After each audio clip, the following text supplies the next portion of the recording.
But even like Kayla, she's got one as a coach, but does she be updated as a base level? Dated.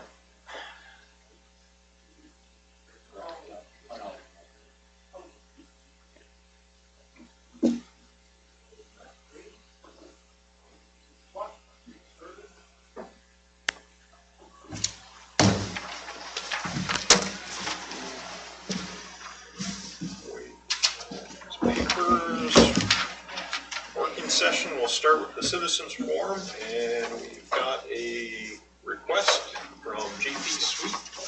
So go ahead. Why don't you either give it to him or go up to the podium? Yeah, we need to turn ours off. Thank you. So we are here on behalf of the Lake of the Woods County Fair Board. We are looking at putting on an event next door at the International Arena. And due to the, I believe it's the wording,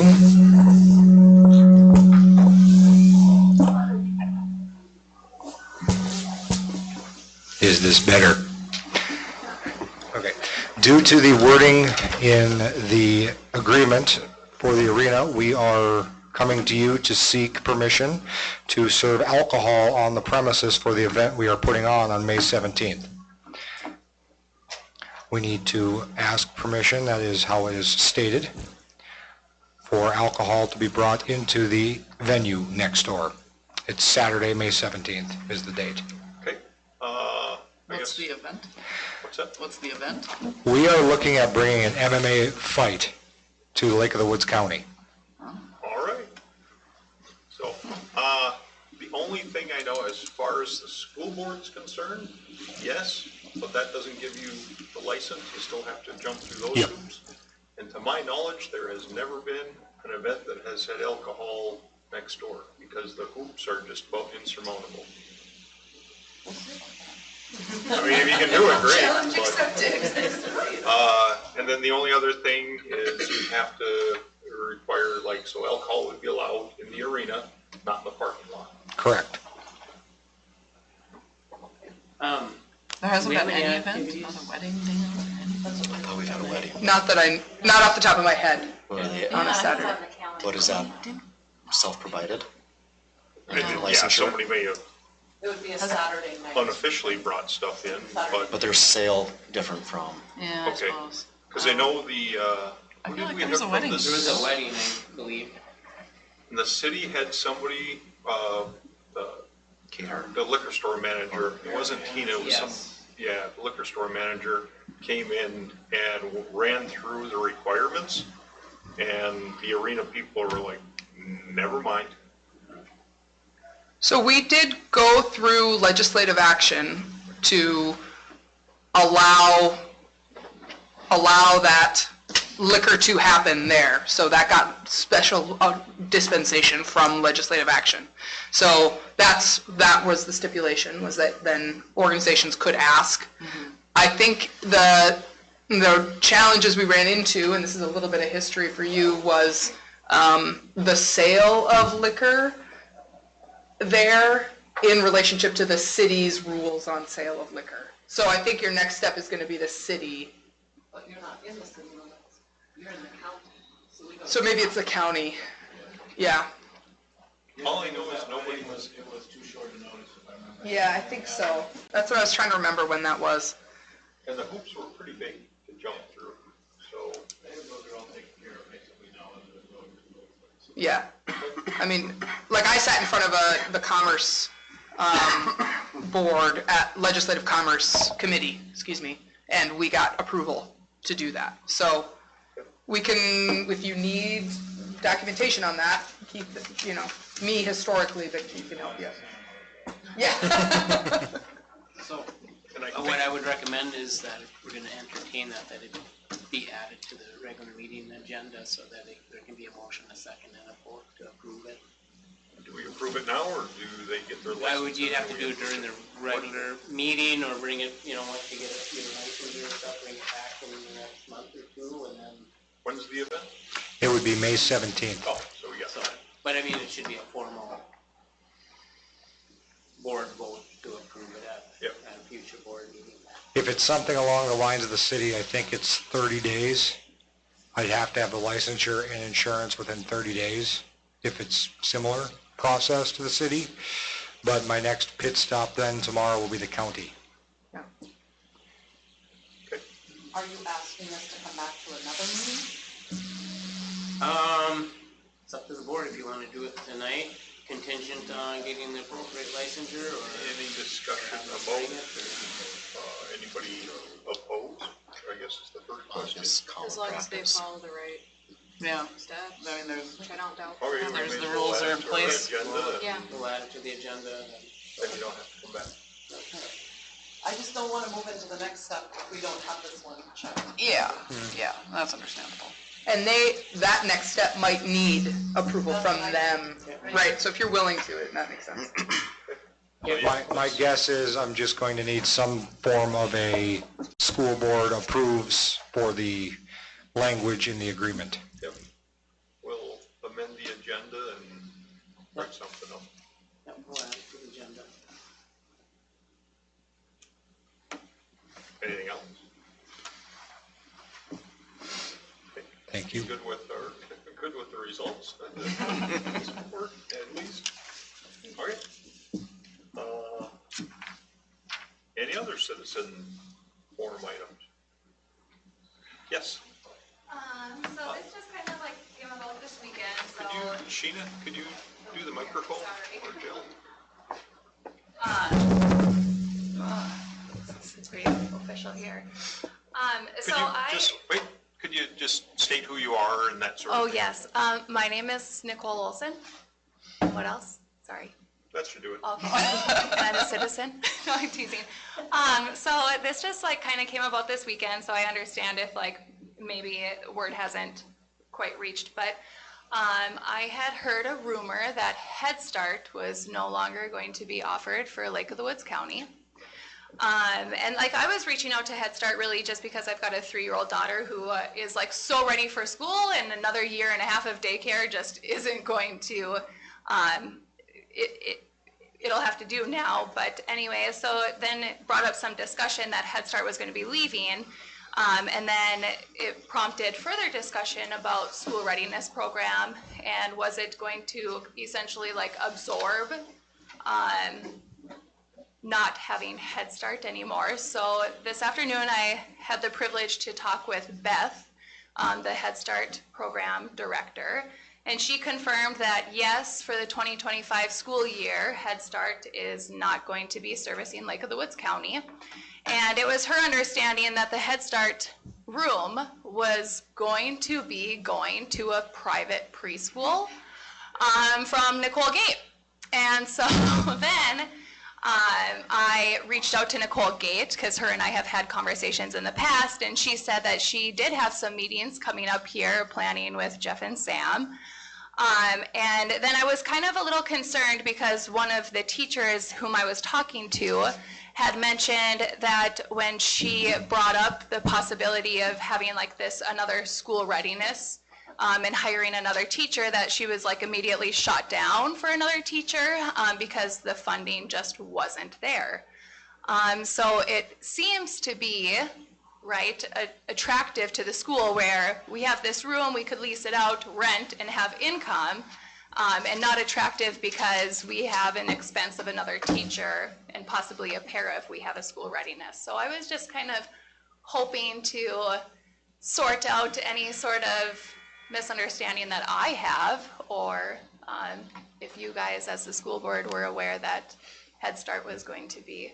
Well, I'd like to give you an intelligent answer, but I didn't hear about it until rumor at about 3 o'clock this afternoon, so I know nothing about And it. it's Does any of the on school my board docket. member know anything about it? I know about it. I only heard about it today. Yeah, so we know nothing, and There are no details yet. I know we're supposed to be talking about it today. Yes, it's on my docket today. Okay. I mean, this is when you say I'm pressed at the rumor mill, because this was, Always, don't you know? right, Head Start decision was formally happened on January 16th. So this is the first board meeting we've had since that point. So I So it's will been a address couple that of in my weeks, though. report.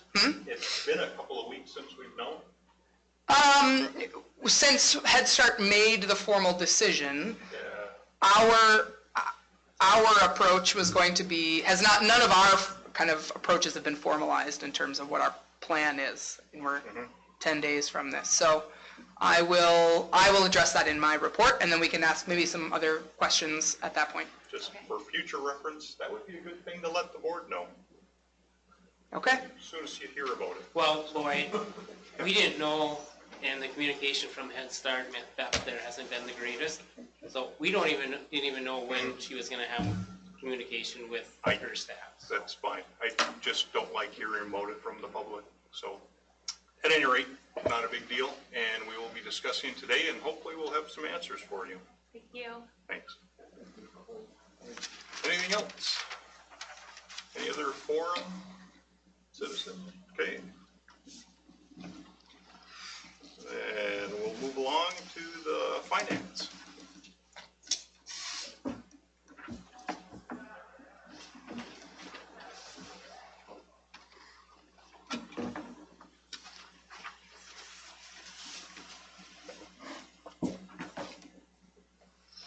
Okay, so this month, I've came up with a new condensed report. So prior, after we got rid of Frontline, which was a significant expense to the district, we were using an SMS spreadsheet that was pretty complicated. I felt like we would have issues every month with the numbers pulling in correctly. So this is my first month using our new spreadsheet, so I will go over it with you. So if you look at the, right at this top right here, so as of month end, December 31st, 2024, we are 50% expended through the year. It's page 114 in the board. Our local revenues Not the working by session. source is at 37.65%, which is very close to about this time of last year, 35.34%. We have another title draw to complete, which we do quarterly. We also found out that we will be getting additional funds. I usually under budget title because we don't know what we're getting in June when we present the budget. So we did budget $90,000, and we are going to receive $120,726.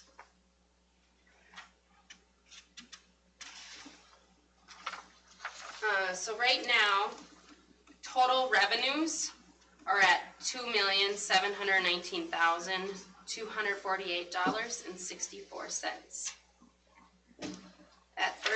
The total 37.65% expended for the year is right on track with budget, so that looks great. Slightly higher than last year, but also our revenue is slightly higher than last year.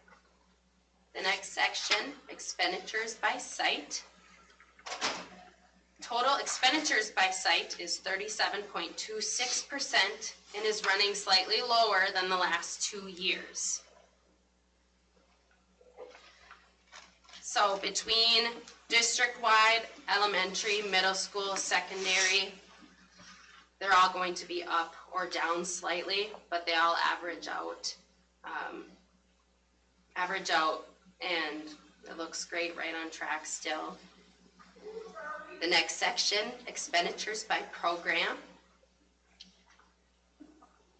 Admin is at 53%, which is a little higher than last year, but I do want to keep in mind that is due to having an MOU for the superintendent to cover the head custodian. That was added in July, but we also have a reduction of sites and buildings, so it's just a shift in the expenditure. That's down significantly from last year, just because we didn't replace the head custodian that had left. But overall, all categories combined, we're at 37.26%, which looks great. The next section is expenditures by object.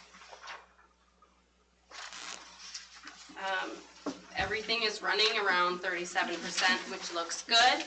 Purchase services is higher, but keep in mind, we get billed ahead for that. That's through the BRIC, through the special ed co-op. So again, that's just slightly higher, above 50%, so that's right on track, looks good. Supplies and materials, we're at 37%. Capital expenditures, we are down significantly at 10%. That's just because we put a freeze on expenditures, any major expenditures for this year. On the next section, revenues by source, we just split out the section based on our food service, which is at 30.76%, community ed, 10.97%, debt redemption, 12.52%, custodial, 0, student activities, 92.83%.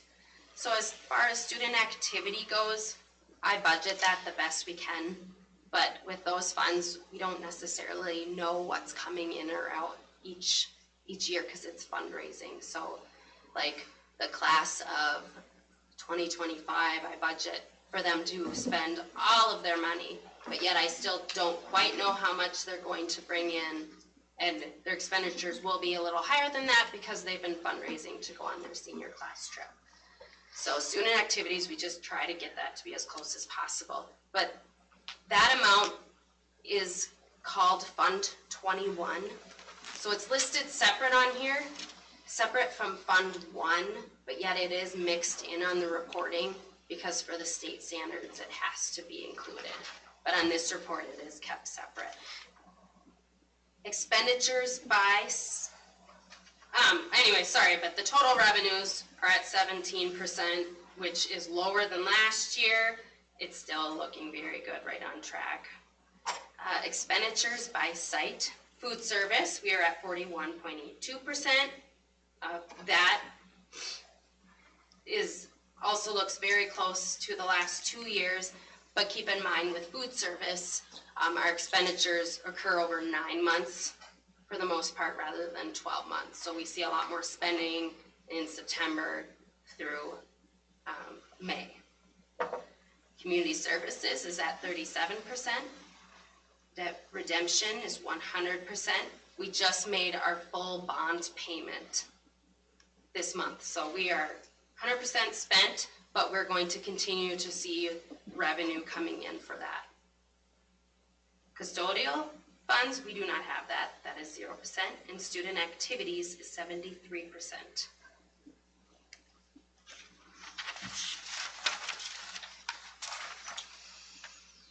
So again, right now, our budget is running right on track. It looks great. Expenditures, we always over budget those slightly, and then revenues, we under budget them. So based on what our enrollment is, we are still under budgeting by at least 7 students, which is good. So that just increases our revenue by the end of the year. The student activity reports are attached.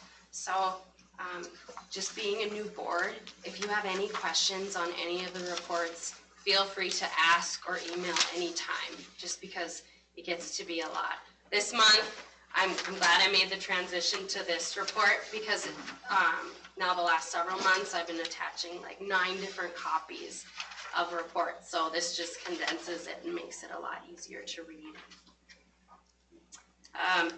So right here, I forgot to take this out. This is from last month, just indicating that the STAR report was submitted and building and grounds. Budget revisions will be presented next month. And then we'll also need to move ahead and start working on our 5-year budget, just so we can plan ahead and see what we're expecting as far as enrollment and any anticipated staffing changes and expenditures. This month, W-2s were sent out, I want to say 2 weeks ago. I'm working on ACA reporting, 1095s have to be out. Our 1091s, federal and state, were both completed last week. The Minnesota unemployment file was submitted last week. The paid leave file I will submit this week. We have a new process for that, and the state website will not accept my file, so I just have to do a manual entry, which doesn't take too long. But January is kind of a busy month with reporting, so, and I'm sick again. That's right, Last you month were I sick was last sick, time. so, yeah. But I also attached, last month we had a few questions on some old payments. So I pulled up our outstanding payments and I voided a few, which I attached, very last page. Athletic.net, that was just an old credit card transaction that, I think it was just a duplicate transaction that from July or August, so I just voided that one.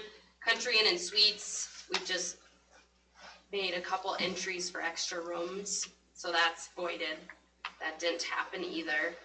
Teacher Synergy, that was a voided payment. And Brady Marks and Associates, they had, their system had sent us a bill for a $135 late fee. Well, they called me and said it was an error. So they shredded the check and I voided it. So that is our list for voided payments this month. Any questions? Looking through the items in the packet and stuff, I don't know if you know off the top of your head, but does the class of 2025, do they have money or are they way in the hole? Class of 2025? Yeah. Because I think they had it was $12,000 in red, and there may have been parentheses, so I never remember if that's good or bad. That's good. That's Okay. good. Negative means good. We did have an error on the class of 2023. There was a payment made to the class of 2023, and I caught it after I completed month end, so that's already been fixed. So on this report, it's showing that they had activity and they didn't. But yes, negative red is good. That means they have funds available. Okay. Anyone else? All right. Thanks, Sheena. Yeah, no problem. Okay, Superintendent.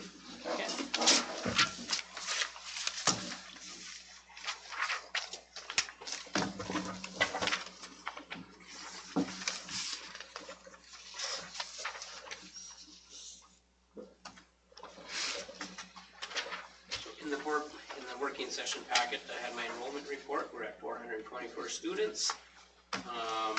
Also in there, and I'm going to go through it, kind of go up discussion and some other things coming up here. School and the nursery report is in the packet. You can see that she stays very busy. She's had over 3,500 visits so far this year, so for lots of different things. So, quick update, Health Insurance Transparency Act, or HITA.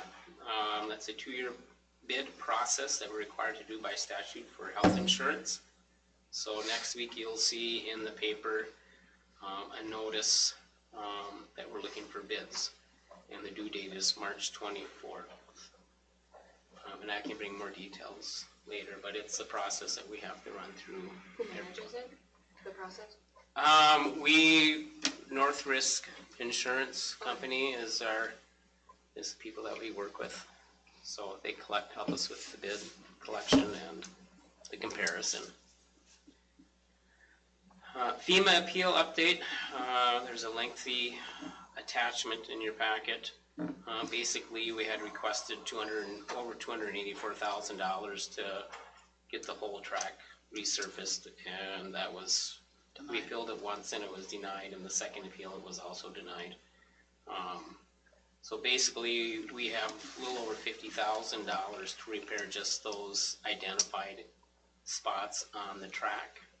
So I would suggest that we schedule a facilities committee meeting to go through that and kind of come up with a plan on what we want to do with those dollars. And I saw the document, but I didn't go through it with a fine tooth comb. Is there a deadline when we have to use the funds by? Usually it's a year or two.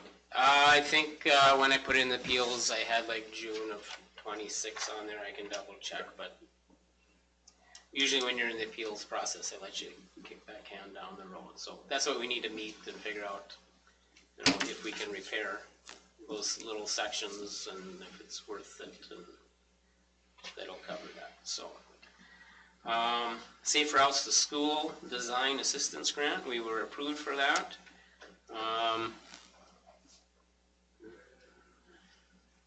A couple caveats with that though. So this grant, and it's in your packet as well, it won't develop the full construction documents. And also the parking layout design is not eligible use, but it can be used to develop the sidewalk and path layouts around the parking lot, and around the school property, but some of the parking lot things that we are looking at would not be included in this.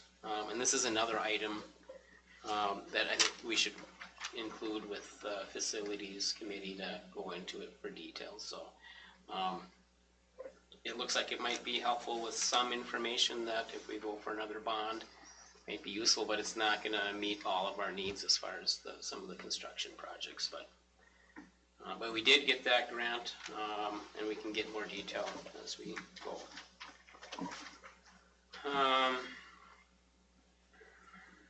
School forest designation, I sent out some information on that earlier, and it's in your board packet. It is a board action for those two parcels. Is there any questions on those actions tonight? So are we gonna let the fields south of the ballpark, or are we gonna plant trees, or let? Well, trees that grow, will be, or- once it's designated as school forest, it could be put back to natural grasses and like prairie grass, or we could do reforestation. Depends on whatever the committee comes up for a plan on how to utilize it and make it a learning classroom for the students. So, It's like most places around here, if we don't do anything, it'll go back to forest all on its own. yep, and that might be something too. I mean, there's some learning to be done with that as well. So, and then that's for tonight. In the future, there's two other parcels that the school pays taxes that would not necessarily be good fit for a school forest designation. One is about 160 acres, I believe, out by Wabonica. So my thinking was bring it up in February, possible sale of that property. It's about $246 in taxes, and then there's another $200+ on a ditch assessment. So it's about $400 we're paying for that property, and it's not accessible, and it's probably not the best use for the school to hang on to that, but we'll work through that in the coming months. The resolution also an action item tonight for directing me to make recommendations for adjustments in curriculum programs and staff. Do you have any questions on that action item? We do have some teaching resignations tonight, and our current plan right now is to look at filling the Phi-Ed and the art position, but we are looking at absorbing the business ed program, and Mrs. Mergens is working on fitting that into the schedule. So we're looking at what must we keep, and if we can absorb something to help the budget for this next fiscal year, that's what I'll be recommending. So, also, I sent out information late. I think in the packet you have it on the table in front of you regarding the post-election discussion. I think that's something that with the new board we should set a workshop on that to determine what our next steps are. Regardless, we do have to run a special election for the District 6 school board seat.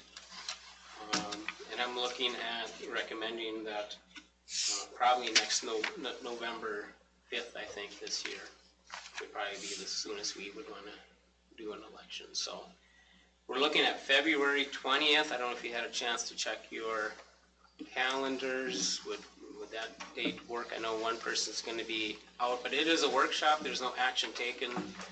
It's just information for the school board and discussion.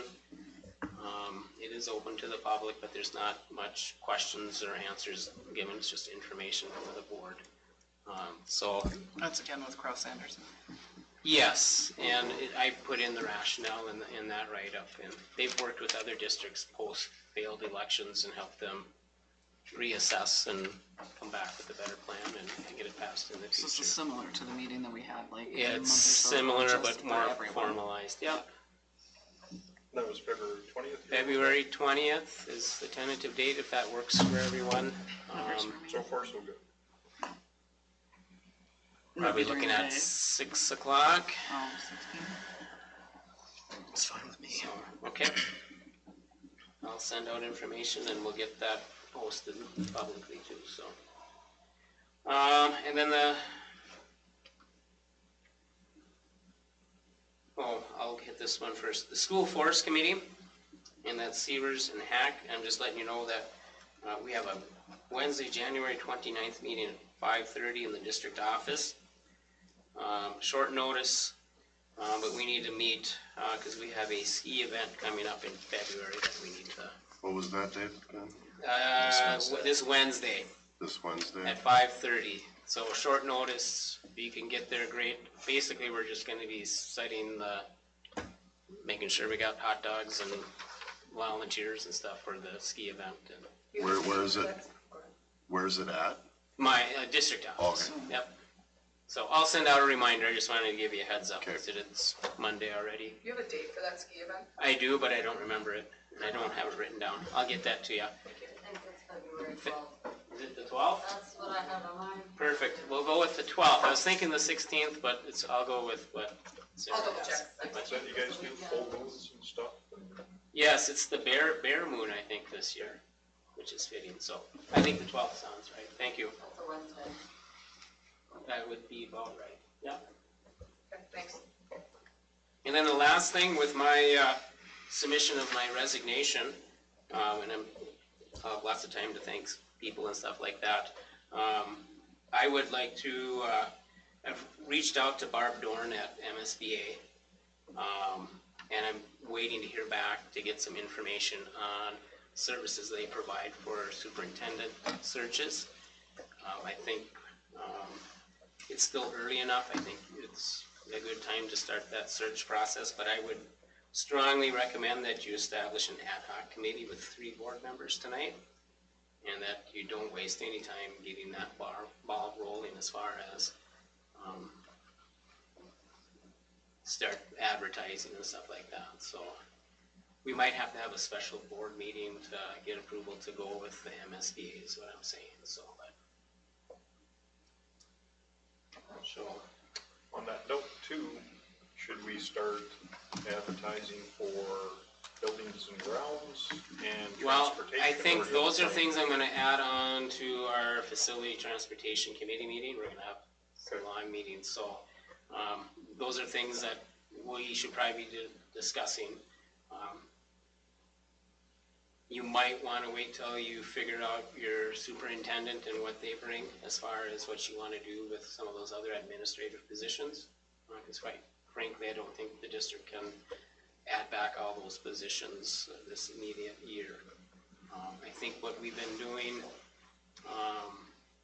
with me working with lead custodial and maintenance personnel has been working, hasn't been perfect. I think we can refine it, and I think someone coming in, working with those gentlemen and the rest of the custodial staff could probably get through next year until you get a good idea of what you want to do long-term with some administrative positions. So, any other questions? Who here is on the, I know we just talked about this last meeting, or a week ago, but who's on the buildings and grounds? I think It's Johnson, Severs, and Hack. So you haven't met yet? B. Johnson, not K. Johnson. Yeah. B. John, yeah, I gotta, oh, yeah, B. Johnson's. Okay, all right. Well, that's all I have. I'm not gonna get into any end of my season here speeches. I'll save that for another time, but thank you. I appreciate working with you folks. That brings up Sam. Oh, wait, Mary Merchant. You knew. Skipped down too far. That's okay, good evening. On January 15th, I attended the Community Health Needs Assessment evening where they went over the surveys and then did a lot of looking at where we felt our community's needs were and writing them down and tallying them. So the next steps are NDSU's Research Center will put all that information together and we anticipate meeting again in May or June. So for me, it was very enlightening, very engaged meeting. So it was really a good evening of working together with community people and really reaffirming that we all kind of see where the needs are in the same places and added a few things that weren't on it when they did this survey. They do it every 3 years, this process. Basketball game last week that the all school attended on Thursdays, and that's always fun when we can have such a good crowd and the victories just added a little more frosting to the cake for us and I'm sure for the teams to have all our students in there cheering for them. Sam, I'm stealing some of your thunder here, but it wasn't my report first. Because I'm going to do this one too. The one-act play took first for subsection, so we're very excited. And I really put it in my report because we had the 6th through 12th graders go and attend the play. So that was a good afternoon too. Last week was a really fun week because we ended it then with elementary's PBIS recognition activity and we did bingo in the commons area. So that was a lot of fun for our elementary students. That's what's PBIS. Positive behavior interventions and supports. And you'll see posters and things around the room, around the building and in classrooms, and respect, responsibility, and safety are the 3 focuses we have for the students. And then our elementary attendance in our policy, there's things that don't quite match up with the high school, and we want to put it so we're on the same page for not confusing parents, for not confusing Tracy and myself, quite frankly, as well.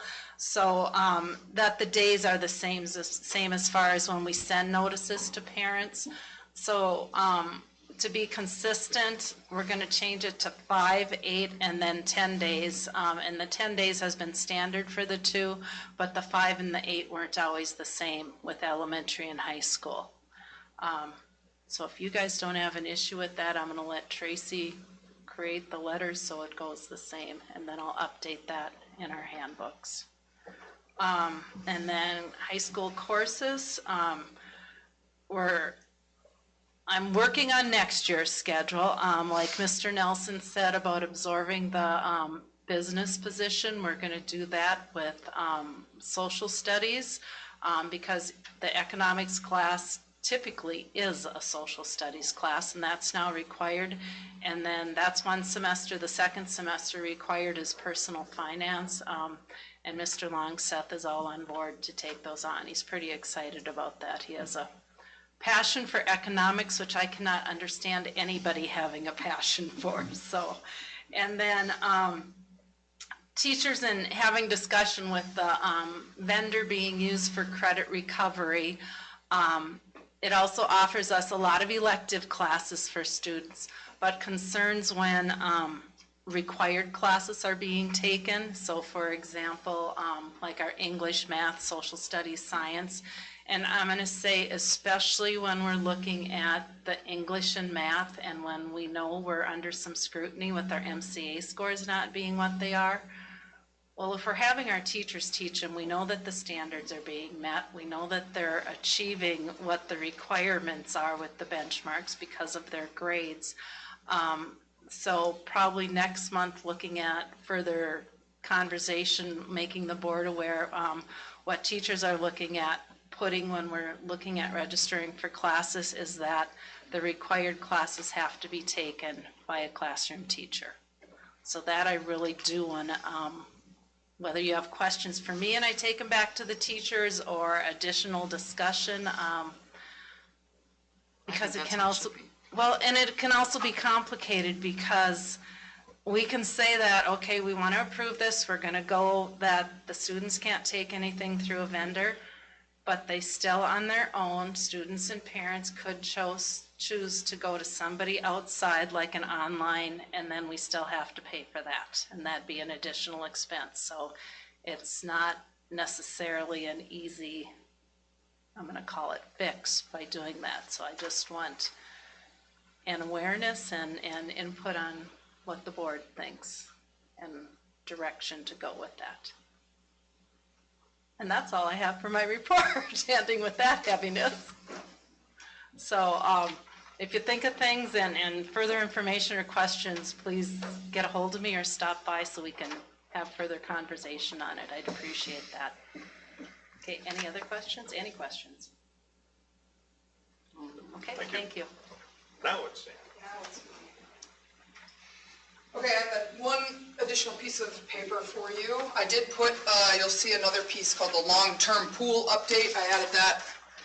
Woody got a copy of what I'm handing out, as well as Jill, you got a copy as well. So everyone's in the loop. Oh, sorry. Okay, so I'm going to save the pre-K conversation till the end, because I can go through the rest of it pretty fast, and I think that's going to take some time. Mary stole my thunder on One Act Plays. I'm a little mad because I'm super pumped about this. One Act Plays took first at their subsection competition in Roseau last week. It qualified them to go on to sections in Crookston, where they'll be this Saturday. So they are performing in Crookston at section competitions where they could potentially advance to state. So this is super exciting for that crew. They've had a number of years in a row where they've been third at subsections. Top two teams advance. So this was fun, not only to advance, but also to win. You know it's a big deal when kids come to school the next day wearing their medals. I think it was a really fun, the play is called The Glover's Mange Cure Caper, a little bit of a mouthful. They will be performing it for the community on February 6th and 7th, Thursday and Friday at 6 p.m. We'll also have the Charlotte's Web community play perform those nights as well. They'll be at 7 p.m. So, great couple nights of theater. If you get the chance, come and support our students that way. Coaching hires, you can see the list. We are excited to be in the thick of it. Andrina Nylander is varsity volleyball. Brian Sather is varsity softball. Tony Browse, Eric Tangy, assistant varsity baseball, and Chuck Merchant is junior high baseball. Got a few more rolling until in the next meeting, so we will keep you updated on that stuff as the spring goes, but are excited to be constructing a good slate of coaches for the spring and fall seasons. Okay, two pieces of the pieces. Let's start with this long-term pool update. So Lisa Beckstrand, who has been our pool coordinator and manager for many years, many years, has records of pool attendance going back to 2001. So what you have in front of you in this little table is just a snapshot. If you really want to dig into the nitty-gritty, please let me know. I'm happy to do that. I picked out these years, you'll note, before COVID and after COVID, so that you can get a sense of what's the comparison between them. We talked a lot, for those who were on the board at the time, about how COVID was affecting pool numbers. So adult swim is the morning sessions, open swim are the afternoon sessions. Those numbers, adult swim number of swimmers, you can see that our adult swim numbers have gone down pretty significantly, although they have bounced back quite well between 23 and 24 over the last 2 years, so that's pretty exciting. And then again, about a 1,100 person jump between 23 and 24 in this last year for open swim, as well as we are back at 2018 levels in terms of attendance. Now, that does not account for repeats, right? Johnny might be going to every single Friday afternoon of open swim. It's just number of bodies in the building throughout the course of the year. So that's, like I said, just a snapshot. I wanted to give you a concept of where we're at and why it continues, why the trudge over the course of the last couple of years in terms of trying to get guards, trying to keep our doors open, has been worth it, right? We're kind of back where we were at pre-COVID, which is exciting. And if you want more information on that, let me know. There's a lot. I really appreciate Lisa's dedication to that, because it does allow me to have some really concrete numbers about how we're assessing success in that, and or where we might need to make changes. So, okay, two other exciting pieces of information. This extra piece of documentation I just gave you is called the Form B. It's a grant. It's through the Minnesota State High School League. The backside is the most exciting part of this. I applied for several pieces of funding, some leadership development, that's the hard hat book, transportation, vehicles, and I would like to get all of our coaches CPR first aid trained. It is an expensive class, and so I asked for funding for that and received it. So we got approved for $2,875 for all of those projects. So excited to get that into action in the next year. I also applied for a grant through the Region 2 Arts Council to pay for our summer theater program that we do. It's a 1-week summer camp style theater program. We do it in the middle of August. We did receive $5,500 from the Region 2 Arts Council, so that will entirely cover that program in the summer. We've been funding that out of community ed, trying to get some registrations and get sponsorships. This will allow us to do it for kids for free, which is a really sweet deal. Okay, any questions on that stuff before I turn to pre-K Head Start? That's awesome. Thank you. Way to get I that. appreciate Good that, work. because if you've written a grant, you know that they're not easy, and there's sometimes a little bit of a crapshoot. So, pre-K Head Start. So, yes, Head Start formally announced that on January 16th, that was their board meeting, that they are closing our Head Start classroom. That is Northwest Community Action, an independent organization, runs the Head Start classroom. We let them use our space. They are in a corrective action plan because they are 25% under-enrolled across all of their sites in Northwest Minnesota. So what they got tasked with was, you're 25% under-enrolled, don't have enough kids in your program, so you have to cut classrooms in order to meet your enrollment numbers. They get, obviously, federal funding through the Head Start program for that. Huge bummer. I mean, that classroom has been in our building for, I think, over 50 years. Many of us were educated by Pam Hornfett herself. So it really is a loss, for sure, for us and for the community. I also called Beth to ask some questions about, are there some creative solutions? Can we do some para-sharing? Can we do some, and she's open to that stuff. I don't know if that decision is long-term, like is this a year or 2 years and then maybe they open another classroom up? She didn't have specific answers for that. That would be my hope, right, is that maybe the federal government changes their low-income number, because that's really what we're fighting on this. Low-income number, so it makes it higher, more people qualify. Is it lower than the free and reduced lunch or something? 'Cause Yes. I thought we were like 60 or... It's the poverty line. level. It's the poverty line. Yep. And I'm gathering some data. There's been some studies on how people have moved out of above the poverty line, but still are in great need of services and help. So we have a gap, especially in this community. They don't qualify for it, but they still have to decide, how do I buy groceries? How do I provide daycare? And it's ALICE was the acronym, and I don't remember what it meant, but there is a study that I'm putting together that I'll send out to the board. In the spring of '21, the school district with County Social Services and Ryan Zemek, I can't remember the name of the Headwaters. Headwaters Regional Development. Yes, and then there was another lady that specialized in daycare centers. We did a study at looking at, can the school provide a child center And that's back when they were talking about the lineman school or here. So I have some data that we collected and some costing out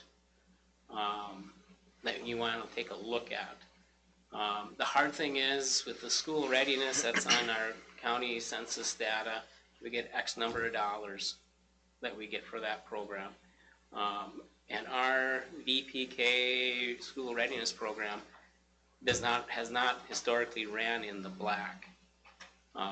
So either way, what's going to happen, the only solution is to bring in programs, but there's going to be fees to cover the costs, and that's the hard part. And I guess the question is, does the district take on that responsibility? I don't think we're in a financial situation where we can, or if there's a private person that can come in and provide child care center. But still, it's going to be fee-based either way. So that's the other piece of the fee-based is that Minnesota legislation changed this past year so that the VPK, which is voluntary pre-kindergarten, that's what Ms. Fiala's classroom is, voluntary pre-kindergarten, school readiness. They're different sources of funding, all in the same room. In order to qualify for VPK money, you now have to qualify for some similar Head Start, like similar to Head Start, either via income, at risk, special education, special needs in some way. And that's a relatively that's a new as in just this year. So we are still kind of deciphering what those categories mean, as in there's a line at the bottom of that list that says school district determines student to be at risk. Okay, well does that mean the school district can determine that? What does at risk mean? What kind of proof? So maybe we have more flexibility in that than we know, but we're still trying to figure that out. So I think long term, that's I think what Jeff is pointing at is that the board could decide to say we want a second school readiness classroom. I don't think funding wise it would be a big funding piece of funding to take on, especially via community ed where you're not necessarily getting more, you're not going to get more state dollars for those kids, especially 3-year-olds. That's the other thing is VPK is allowed for students who are 4 on September 1st. You can't be younger. The kids can't be younger to qualify for that. So all of a sudden now, you could have younger kids pay more potentially if you wanted to add a second classroom. Obviously, taking advice from Jeff in terms of what that looks like, how that would impact the budget is our next steps. For the short term, aka between now and May, in terms of how we decide what to do for next year, I am encouraging people to submit an application. So anybody who's listening, if you have a student that you would like on our list, put an application in. I have them at the office, I have them online. We are in the process of figuring out the budget of what it will cost a family. We offer a flat sliding fee scale based on what our budget numbers look like next year. If your name's on the list, once we figure that out, I will get that information to families who are interested, and then they can decide at that point if they want to stay on the list or not. We are also in conversation, and now that it's been named, with Nicole Gate. Those have not been formalized. So there's a lot that goes into that, both in terms of, is this a right fit for her? Also, if our building gets blessed to have another learning center in it, daycare in it. We are currently at the maximum for how many daycares we can have in the building, but does a pre-K learning center qualify differently? Those are questions that Nicole will have to get licensed and kind of figure out. But I hope it's encouraging to know we are in conversation. I had a chat with Nicole on Saturday to kind of, okay, now that we know for sure Head Start is not here, let's move forward with some of these conversations to see if it's a feasible option for us. And the rationale behind having a private entity come and do it, because it's the liability for the district is less.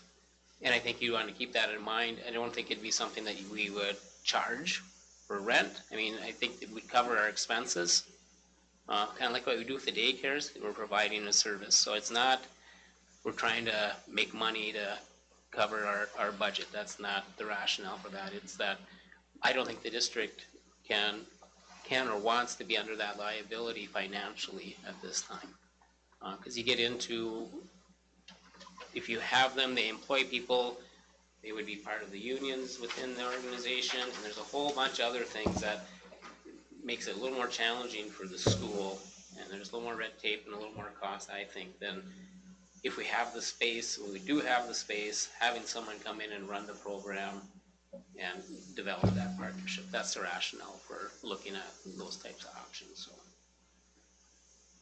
Just to, you guys kind of answered before, but so free and reduced lunch, and then this level is even below that level. Okay. I'm gathering information, so I will, Okay.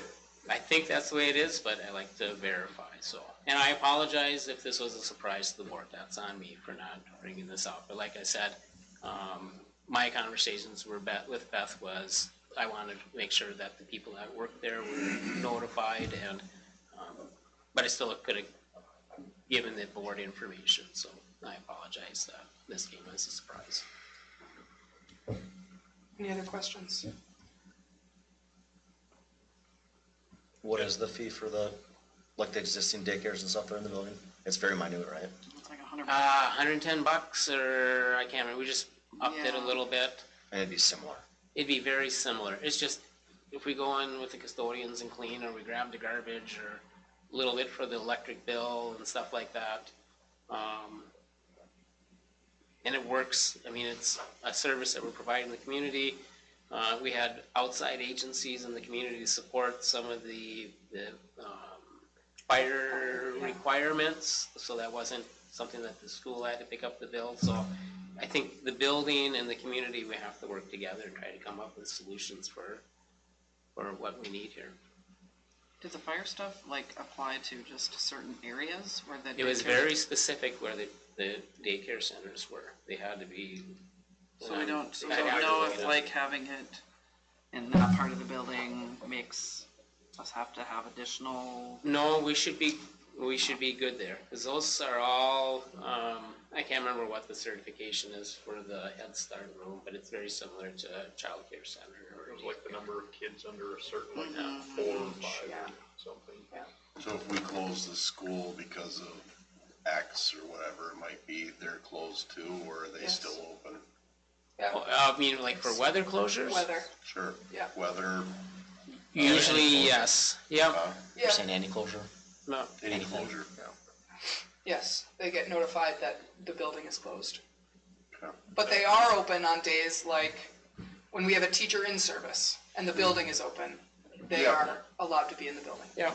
And I think late starts might be an exception, because parents got to get to work, but it's up to the parents if they want to get stuck in the parking lot or not. But usually if the school building's closed, we have no custodial staff, then they close down. I think a lot of them are kind of running off of the school calendar, so, yeah. Well, I don't know if that gave you all the answers you wanted. Probably not. I would also, I mean, do you have any other questions? No, when I talked to Beth, she was certain, because I asked the question, like, okay, so Head Start leaves the community, in a couple years, do you reevaluate? You come in, you do another income survey, whatever that looks like, and she said, no. Once Head Start leaves the community, they will not be back to the community or survey the community unless there is some type of catastrophic economic event. Say A&I shuts down, and now numerous people are out of jobs, or resorts shut down. So that's why it's just like an extremely huge loss for our community. That was not the vibe I got out of her, so I appreciate that. Yeah, and then I asked, so kind of touching on like this federal government, like push comes to shove sort of thing. So when COVID hit, like a lot of agencies, the federal government stopped tracking numbers as far as like low income. And so for 2020 and 2021, they didn't have to report those numbers to the federal government. And now once the federal government started getting those numbers in 2022, 23, and 24, that's where it's been operating at like 25% of the students actually in there are low income and meeting the standards or whatever that looks like. And every other student, so then I asked, okay, the students above and beyond that you're filling those rooms with, are they paying a tuition, essentially? And she said, no, the federal government is covering those students. And then it kind of like brought me back to just trying to like understand, I've got a daughter in school readiness, right? So I was anticipating to pay a fee based off of, so I haven't yet, which I'm thankful for, but if, like, does that fee, do we pay that at the end of the year? Like, how does school readiness, how do those fees get met? So in the current VPK structures, in the current voluntary pre-kindergarten structure, we are slated for 20 VPK spots right now. We originally had 15, we reapplied because we had a full class that were all 4-year-olds.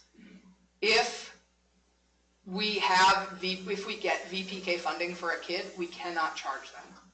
So, no, you won't get charged, Yeah, which is because great. I know we had like, shortly after the school year began, we had applications to complete, so that was for additional VPs. Yep, and that's a different form of funding. Okay. So that's for Pathway 2 funding, which is additional funding based on the number of hours that we offer per school day. So VPK is supposed to cover, I think it's 4 hours of the day, and then Pathways is available for kids who qualify that are going for more hours of the day. So, and that does not also include school readiness, which is a third form of funding that comes in for all of that we get as well. So, The Pathways funding follows the kid. So if you go from a different program to another program, Yes. those dollars stay with that kid. yeah. And so that additional application was to figure out, are there people who qualify within our program for Pathways funding? And again, it's another income requirement, so. Yeah, and that's income-based. Yep. Sorry. Now that there's like information out there a little bit to the board here, I wanted to also add like this potential of a private preschool coming in now. And my daughters, like my family, have utilized the childcare that's in the school here, so like I'm grateful for those opportunities.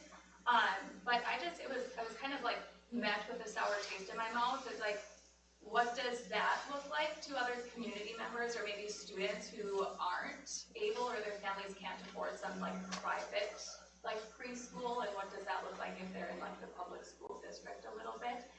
So that was where I was kind of like wondering or wanting more information, seeking more information, but to my understanding, you haven't had those talks. But We are in conversation, but that stuff takes time. Yeah. In terms of, I could see perception happens a lot. It's happened with the Head Start program for many years, where like people say, I'm low income, right? I don't want to be in Head Start because I qualify for it, which is not unfair, because it's, we've done this intentionally.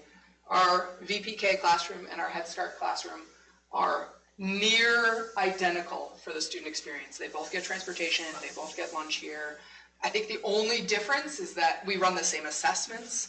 The only difference is that Head Start does a third winter assessment on the gold than the VPK does, because they're not federally obligated to, so they can do 2, one in the fall, one in the spring, to show progress. So that's really, kid experience-wise, it's near the same. Now, I don't know about how that would look with a private, that's would remain to be seen. So I think that's a fair concern. I can't predict what that would be. Nicole, I think we've been blessed, we've been able to provide preschool without charging families. And I don't think in the future that we're going to be able to continue to do that. Because there's not technically public school funding for preschool. It's not part of other than the DPK. And now that's changed where it's more income-based. So as much as the school board has supported it since I've been principal, 2007, I don't think we've ever had to charge fees for preschool. And we provide transportation and it's worked. But unfortunately, it's changes with the legislature and the school funding, we can't sustain that right now. And like I said, I was fully anticipating to paying fees this year, so I was pleasantly surprised that I haven't received a bill yet or what that might look like. You So won't this year. yeah, well, I appreciate it, but I'm saying like I think that a lot of I mean I can't speak for everyone, but myself included, I would be happy to pay like fees for my child to go to public school rather than paying who knows what fee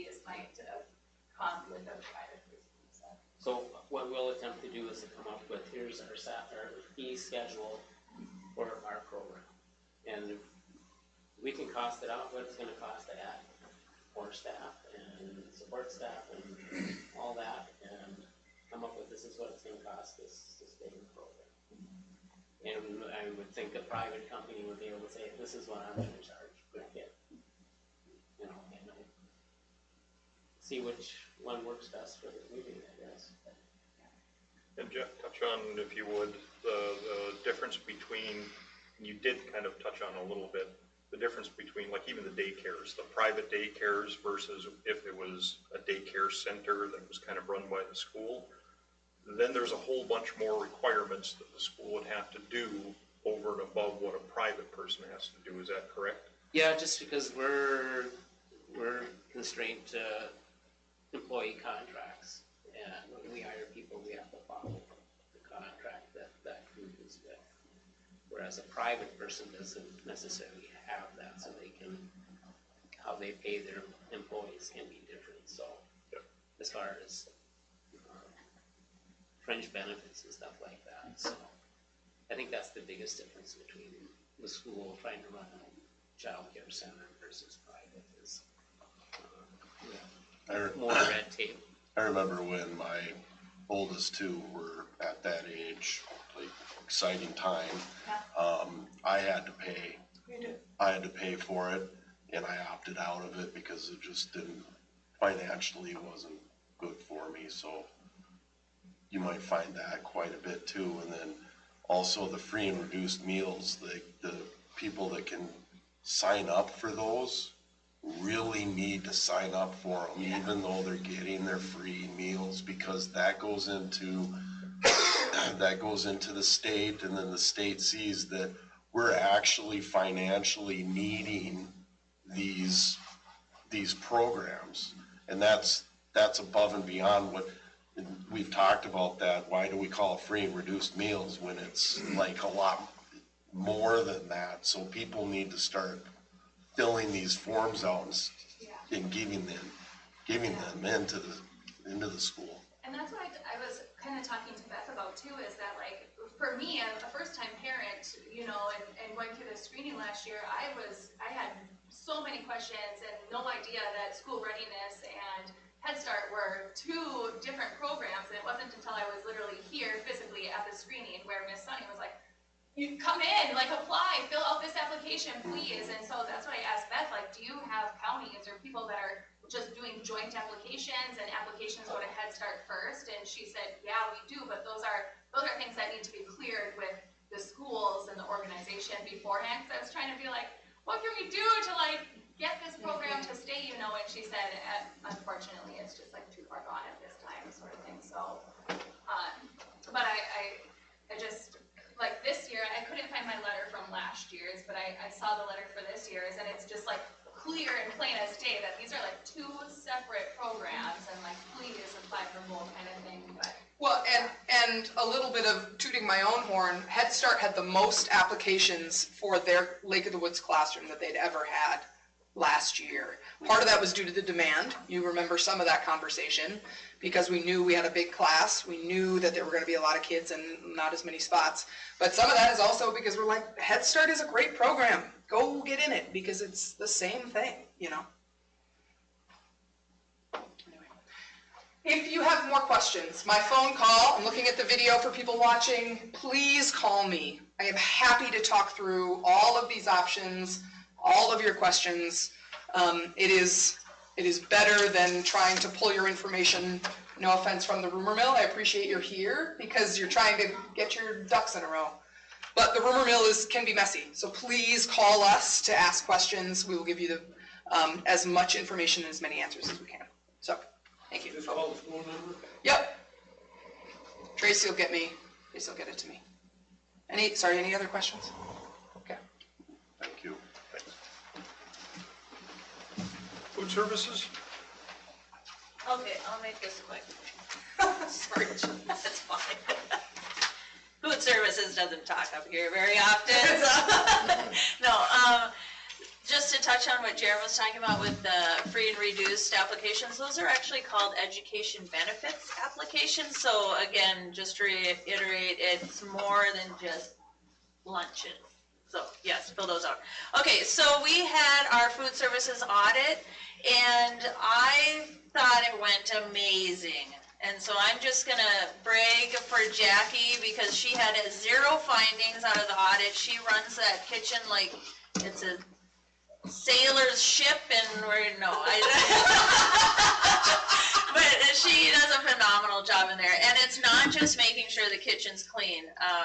So I gave you guys, here, you can look at these. I was hoping the pictures would be bigger, but I was struggling with the computer to talk to the printer, but here's pictures.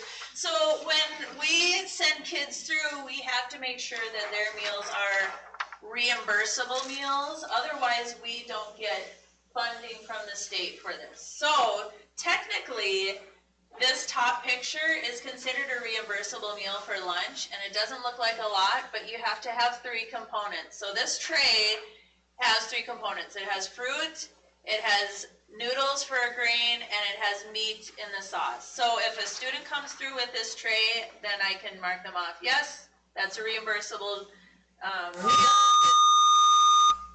And then I submit that to the state at the end of the month. But we do an offer versus serve plan. So this bottom tray is, if you ever have students, if you hear them come home and they're like, I don't get enough to eat. Well, they chose this when they were actually offered this. So that gives everybody at home an idea of, yes, we do offer them full trays, but sometimes they don't choose to take everything. But I just wanted to make sure you guys as new board members know that when we're talking about reimbursable meals and getting funding for food services, there are restrictions, and I'm not even going to go into like it has to be a cup of fruit or all these different things. So that's just kind of for your information. With the audit, I feel like we had very minor findings. One was we now have a formal hearing procedure, which this letter will go out with the education benefit applications. So what that means is if we get an application and it's denied and someone wants to come back and appeal that, there's a formal procedure. So we follow the MD template. That was one of our findings. One was just how we were dating the applications when they come in. So, very minor things that were very easy to change. You have policy 534, which was in the board packet, hoping for approval for that. That just touches on meal pricing and if they haven't paid their meal bill, how we're going to go about what that procedure is. And then the wellness committee, I added the last meeting minutes, so that shows that we are working on the WellSat, which we have to have that completed. It's basically a way for you to internally gauge, okay, are we meeting these standards?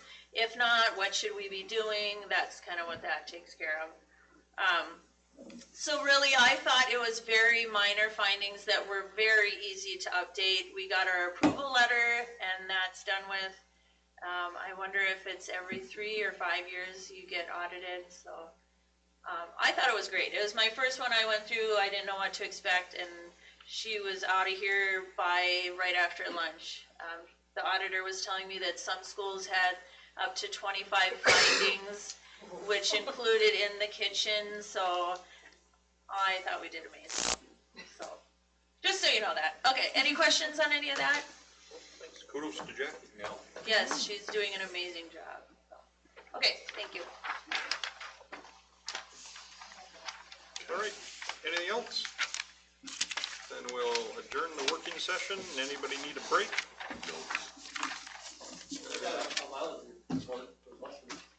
Oh, Sure. Sweet. yep.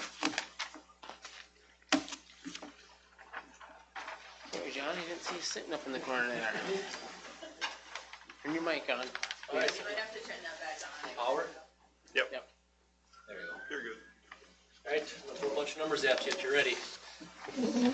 All right, our total fleet mileage is at 2.2 million miles, or 2.2 and some change miles. And that includes all the vehicles. Our bus fleet consists of 13 buses and 2 minibuses. We're at a total of 1.5 million miles, with an average of 101,000 miles per bus. And now, that number is kind of getting concerning because it's going up quickly, because 2 years ago, our average was 86,000, so we're going to about 7,000 a year on each bus. And last year, we put on 156,000 miles on the bus fleet. And 3 of our highest mileage buses are right around 180,000 miles. And the oldest bus is 2008, so we're getting buses 16, 17 years old. And the last bus we purchased was in 2021, so we're going on about 5 years. And I want to say 7, 8 years ago, we were usually consistently buying a bus about every year. So we're starting to fall behind, I'm thinking. And we're thinking, what, fiscal year 2027? That would be the ideal time to purchase a bus. Purchase a bus and get on a rhythm of ordering new buses. Good news, our Suburbans, which are Type 3 vehicles, they're at 223,000 miles, with an average of 74,000, so our Type 3 vehicles are in great shape, so we're good on those. So, you got any questions on anything? How many, I know you said it, and I was trying to write down until I realized I couldn't keep up. So how many buses? We got 13 total. 13 Yeah, we total. got 6 routes, so. Okay. Thought we had 5. Nope, 6 and then 1 minibus route. So actually 7, I guess, if you want to call the minibus route 1. So there's 6. Okay. Yeah. So back, you said that, years ago, we would purchase about a bus a year? Yeah. And that's when we had how many bus routes? When I first started 20 years ago, we had 12, so we're down to half what we used to be at. We used to put on 250,000 miles a year, so. And did we have, so since you've cut have we disposed of buses along the way? Yes, well, yes. So, But we have fewer buses, but Fewer they're buses. running But we're still. just as many miles as when we had more buses. yeah, We're actually That's probably going even- further, I bet. Yeah. So we need to start getting some buses replaced. yeah. And on average, the bus, they last about 200,000. So like I said, those 3 buses, 2 years from now, they're shot. So we're gonna be looking at some new ones.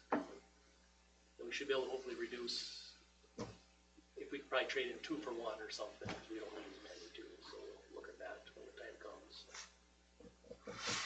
I have a large spreadsheet that Dale made that goes like across my bulletin board in my office. So once I can figure out how to scan it, I can send it to you. But we might have to condense it a little bit. But we'll add some of that information at our next facility and transportation meeting. We'll have to split it up and start looking at that. But that's definitely a need coming up shortly, is to get back on a cycle for purchasing buses.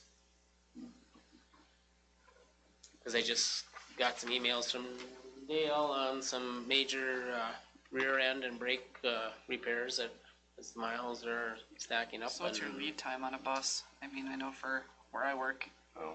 big trucks are 2 to 3 years out. Yeah. Our buses, I imagine they're not quite that bad? No, I don't think Right now, they used to be 90 days. Oh, I think it's pushing close to 6 months. oh, The that's only like, thing is, by the time we buy a bus, we're gonna be under the EPA 2027 rules, which could add substantial numbers to that purchase price. yeah.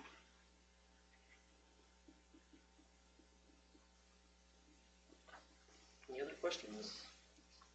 You're talking far as the tier engines for the EPA and stuff, what we're changing? In 2027, the new EPA regulations come out for diesel equipped vehicles.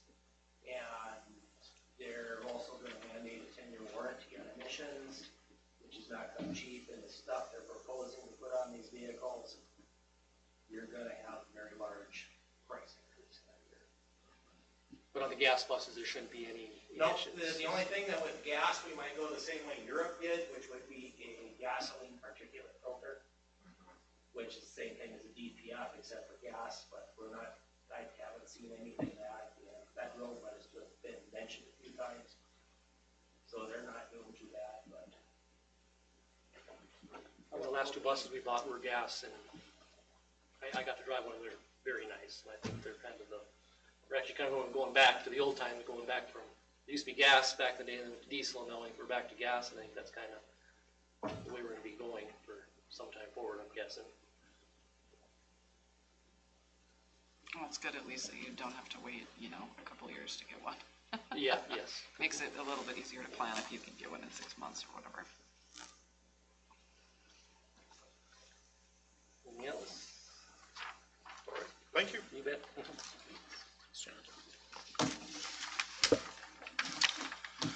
Do we want to make the changes? Do we make the changes to the agenda now or later? Yeah, if you're gonna approve the agenda.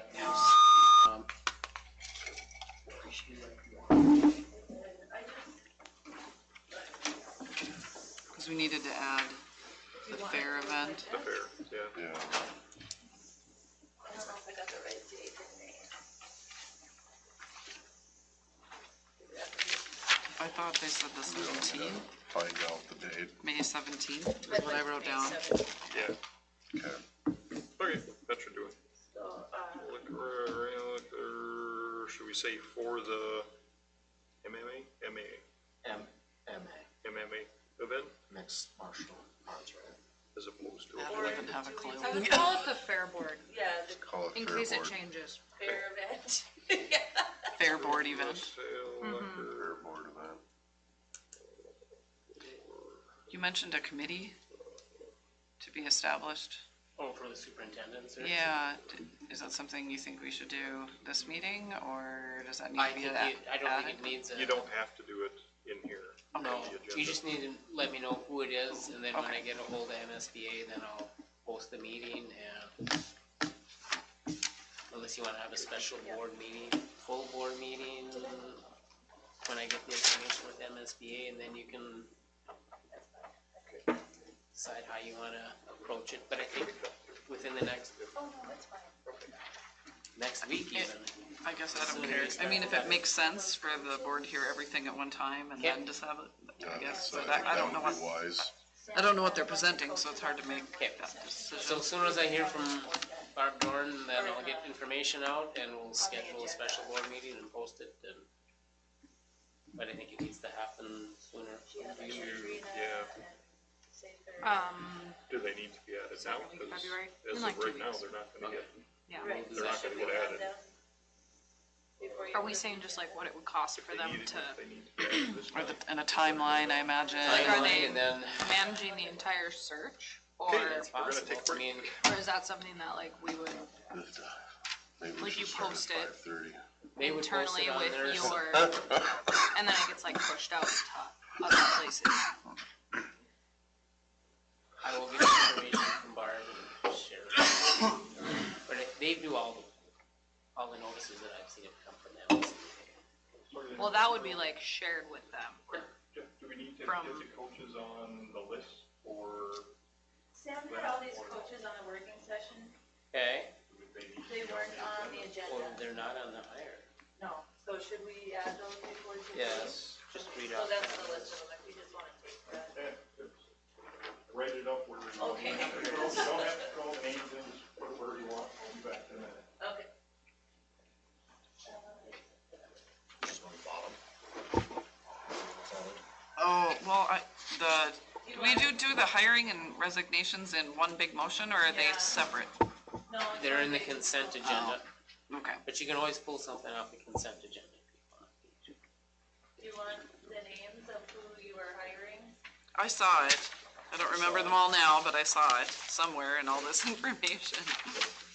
I'll just list them. So it's Andrina and Nylander, varsity volleyball, Brian Sather, varsity softball, Tony Rouse, assistant varsity baseball, Eric Tangy, assistant varsity baseball, Chuck Merchant, junior high baseball. Was that not the same as it was last year? No. No, No, Joel's it's and changed slightly. No, I mean, all the baseball.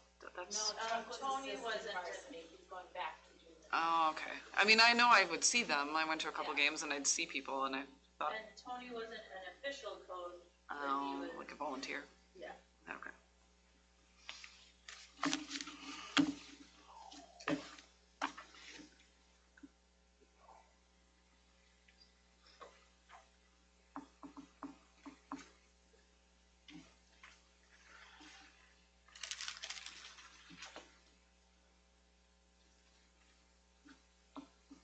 Kayla, they'll design the ad, if that's what you're asking. I mean, they can, The posting. Right, The but we would posting. have the posting be submitted through our school, through our like application site, because they would apply to be a, so the way MSBA does it, and I guess you can do it either way. Candidates set up an account and they put their profile on there, and then they fill out school-specific information all through MSBA's site. and then they present it to And us. then, yep, in fact, I think they will even, you won't get 10, but let's say you get 10 applicants. They might, based on your criteria, screen and give you, all right, Screen the candidates. here's your top. Okay. I would recommend going with MSBA for this. Yeah, I was just curious, like, what their like, if they're saying our service is to push it out to other sites and like share, No, I just didn't know like how involved they Yep, were. they can Are they be recruiting? as involved As much as you want. They do want, the recruiting, Right. yeah, yep. Yeah. Here, do you want this list? So you can read them all. Hired plenty of teachers and principals. but haven't had a superintendent. What's that? I said I've hired plenty of teachers and principals, but no superintendent in my previous life.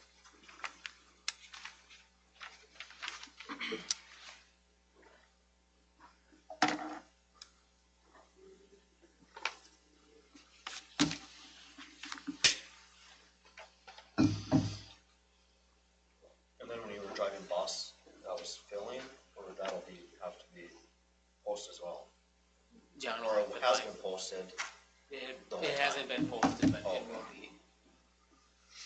And that's something else you gotta decide if you're gonna go with a full-time superintendent or 80%.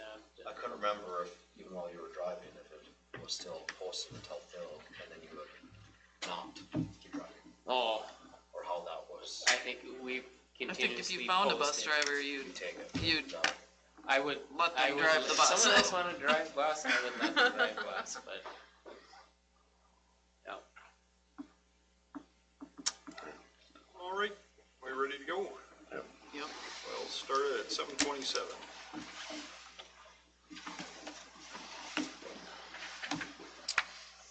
Pledge allegiance to the flag of the United States of America, and to the republic for which it stands, one nation, under God, indivisible, with liberty and justice for all.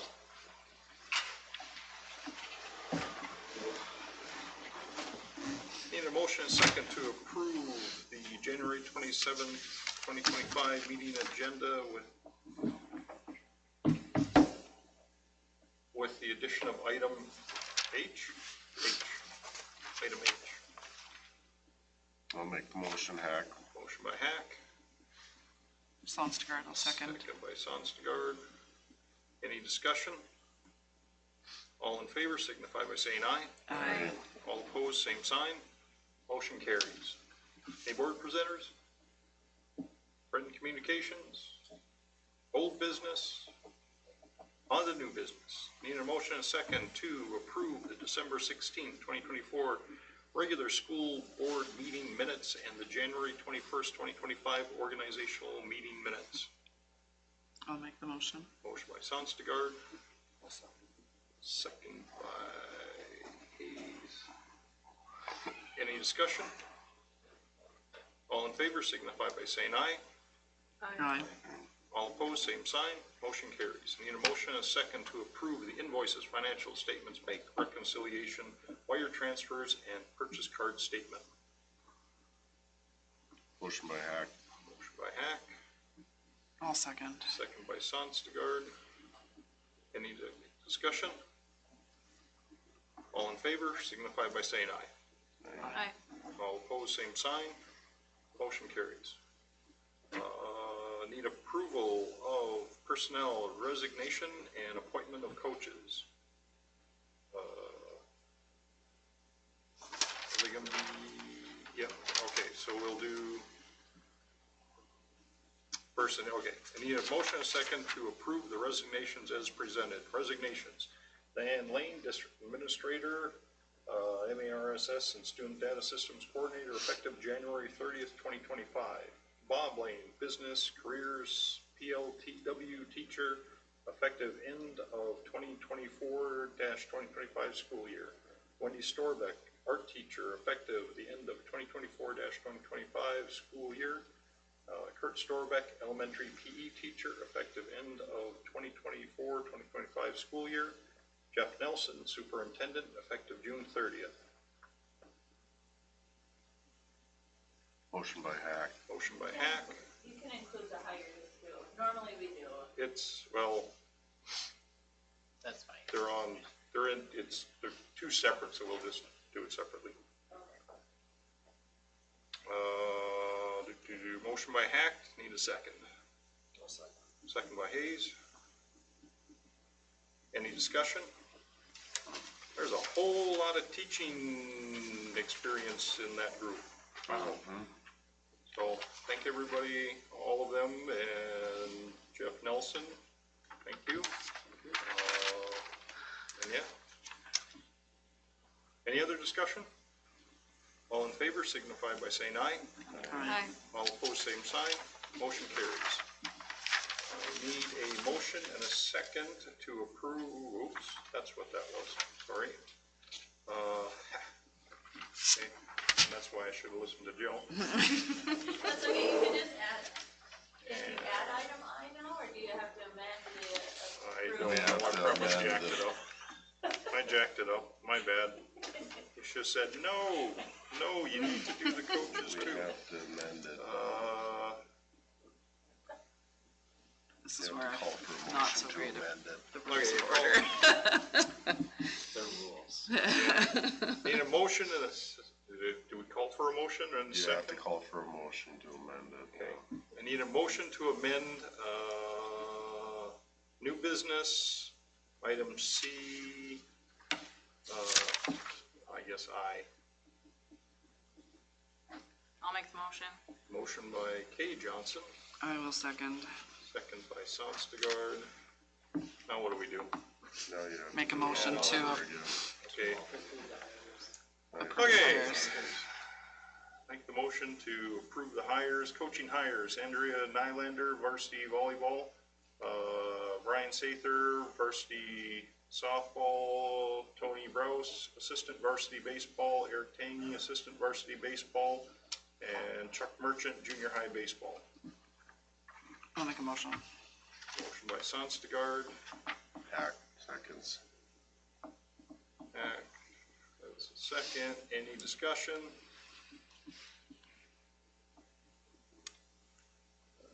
All in favor signify by saying aye.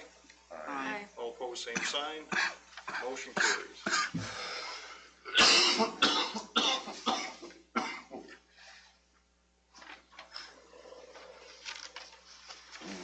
Okay, need a motion and a second to approve the policies as presented. 534, school meal policy. I'll make a motion. Motion by Sonstagard, Second by Hack. second by Hack. All in any discussion? All in favor signify by saying aye. Aye. All opposed, same sign.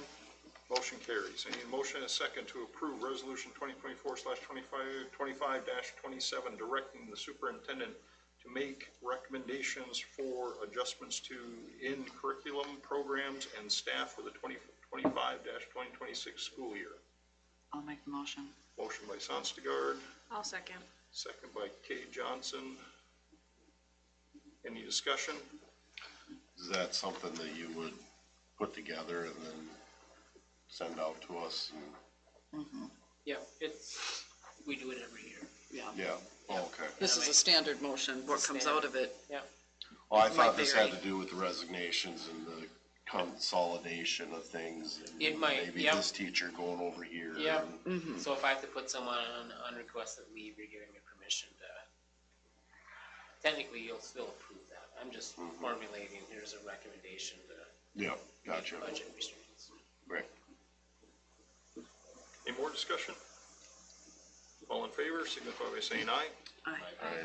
All opposed, same sign, motion carries. Need a motion and a second to approve resolution 2024/2025-28 designating the 40 acres south of the ball fields, parcel ID 30.04.13.000 as a school forest. No motion. Motion by Hayes. I'll second it. Second by B. Johnson. Any discussion? Is this like signing it away now, like down the road? No. No, It's it's be- still, the just- school owns it, and if you wanna get, Hypothetically, if we need the space for yep, expansion, or, I mean, it's not yep. like it's. It's not setting it in stone Still forever. ours. Yeah, I didn't know if there was Yeah. like a clause where it can never be developed, or if it was. No. What does not without going down a rabbit hole, what does designating a school forest actually do for us? Well, we don't have to pay taxes for one. Oh, there you go. And you're not on the school forest committee? No. I'm not, but you probably knew. I mean, I think this was something that was discussed last year Yep. by the committee Yep. to move forward. So, I won't go down the rabbit hole, but many years ago, Ms. Bruce Hasbrook was on the school board. I'm trying to remember what year that was, it doesn't matter. Anyway, at that time, the board said that any, timber sales from school forest would be put into the school forest account. And ever since then, that's part of the plan for the school forest, is how you manage the property. Obviously, the field south of the baseball fields won't have any timber sales. But the other property, there is some timber on that. So it just allows you to manage it. Focuses on making an outdoor education classroom for the kids. Okay. You don't get any extra money. There's grants though. I mean, we've done a lot of grant writing, so sometimes if you have a designated school forest, that's something that leads into other grants. I mean, we got grants for all the cross-country skis that we got, and the outdoor wood platform classroom type stuff like that, so. Okay, just curious. Any more discussion? All in favor, signify by saying aye. Aye. All opposed, same sign. Motion carries. Need a motion and a second to approve resolution 2024/25-29 designating the 40 acres 2 miles south of the school and on the north side of the DNR forestry tree shed, parcel ID 30.15.23.00 as a school forest. I'll make a motion. Motion by Sonstagard, Second by Hack. second by Hack. Any discussion? All in favor signify by saying aye. Aye. All opposed, same sign. Motion carries. Need a motion and a second to approve the sale of liquor at the arena on May 17th, 2025 for the Fair Board event. I'll make a motion. Motion by Sonstagard, I'll second. second by Kay Johnson. Any discussion? All in favor signify by saying aye. Aye. All opposed, same sign. Motion carries. Any other business? I will call the meeting adjourned at 7:39.